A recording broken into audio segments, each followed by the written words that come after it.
অসমৰ মাননীয় মুখ্যমন্ত্ৰী ডক্টৰ হিমন্ত বিশ্ব শৰ্মা আপোনাক স্পষ্টভাৱে আহ্বান জনাইছোঁ যে আপুনি অন্ততঃ জুবিন গাৰ্গৰ মৃত্যুক লৈ ৰাজনীতি নকৰিব।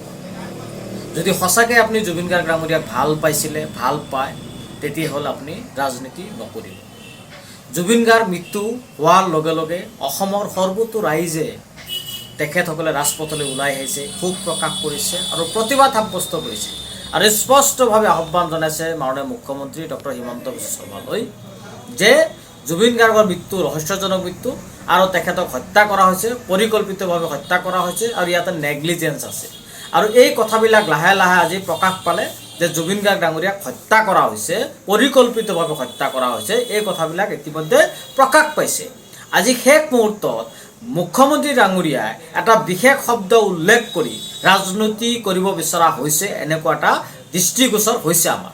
তাৰ কাৰণে আমি মুখ্যমন্ত্ৰী ডাঙৰীয়াক আহ্বান জনাইছোঁ যে আপুনি সঁচাকৈয়ে যদি জুবিন গাৰ্গ ডাঙৰীয়াক ভাল পাইছে তেতিয়াহ'লে জুবিন গাৰ্গ ডাঙৰীয়াক হত্যা কৰা অপৰাধীসকলক কঠোৰ শাস্তি দিয়ক, পানী নহৰকা ব্যৱস্থা গ্ৰহণ কৰক, তন্নকৈ যাতে এভিডেঞ্চবিলাক কালেক্ট কৰা হয়, কোনো পধ্যে যাতে আইনৰ সুৰঙালৈ যাতে এই অপৰাধীসকল বাচি নাযায় সেই ব্যৱস্থা গ্ৰহণ কৰক। আৰু এই অসমৰ ৰাইজে বিচাৰিছে, অসমৰ জনগণে বিচাৰিছে, কিন্তু আপুনি এই বিষয়টো লৈ যে ৰাজনীতি কৰিব বিচাৰিছে, তাৰ কাৰণে আমি আপোনাক কৈছোঁ পলিটিক্স নকৰিবা বন্ধু।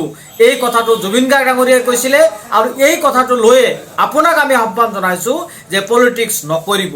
আৰু পলিটিক্স কৰিলে অসমৰ ৰাইজে আপোনাক কেতিয়াও ক্ষমা নকৰে। আপুনি এই কথাটো মনত ৰাখিব। আপুনি অসমৰ মুখ্যমন্ত্ৰী, আপোনাৰ দায়িত্ব আপুনি পালন কৰক। দায়িত্ব পালন কৰিব গৈ আপুনি যাতে ৰাজনীতি নকৰে, ৰাজনীতি নকৰিবৰ কাৰণে আমি আপোনাক আহ্বান জনাইছোঁ, আপোনাক স্পষ্টভাৱে আহ্বান জনাইছোঁ। এই কথাটো আপুনি মনত ৰখা উচিত যে অসমৰ ৰাইজে বিচাৰিছে ন্যায়, অসমৰ ৰাইজে বিচাৰিছে জাষ্টিছ ফৰ জুবিন গাৰ্গ, অসমৰ ৰাইজে বিচাৰিছে আমাৰ নক্ষত্ৰ, বিশ্ববিখ্যাত নক্ষত্ৰ, আমাৰ সম্পদ জুবিন গাৰ্গ ডাঙৰীয়া আজি মৃত্যু হোৱাৰ কাৰণে সকলোৱে মৰ্মাহত, সকলোৱে দুখ পাইছে। আজি কোনো মানুহে শান্তিত থাকিবলৈ পোৱা নাই। আজি আমি নিজেও শান্তি থাকিব পোৱা নাই। গতিকে এই বিষয়টো লৈ যাতে আপুনি ৰাজনীতি নকৰে, তাৰ কাৰণে আমি আপোনাক স্পষ্টভাৱে আহ্বান জনালোঁ।